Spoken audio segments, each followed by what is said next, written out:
కౌశిక్, నీకు చెప్పలేదు కదా నా హోమ్ లోన్ క్లియర్ అయిపోయింది. 2 months బ్యాకే లాస్ట్ ఈఎంఐ కట్టేసా. ఇప్పుడు ఇల్లు నాదేనా? ప్రూఫ్ ఏంట్రా? ఏం ప్రూఫ్? వీడెవడో భావరక్షణ చేస్తున్నాడు, చైల్డ్ ఆర్టిస్టా? అసలు బ్యాంక్ నుండి నీ ఇంటి ఒరిజినల్ డాక్యుమెంట్స్ ని తెచ్చుకున్నావా? లేదు.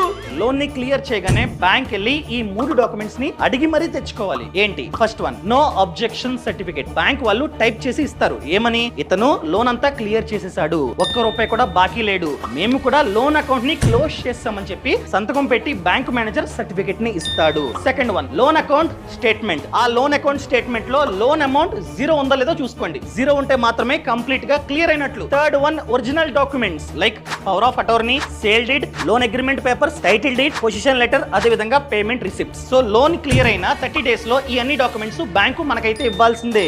ఇవ్వలేదనుకోండి, 30 days నుండి ఎన్ని రోజులైతే బ్యాంకు డిలే చేస్తుందో రోజుకి 5,000 బ్యాంక్ అయితే పెనాల్టీ కూడా కట్టాలి. ఇప్పుడు వెళ్ళి తెచ్చుకుంటా.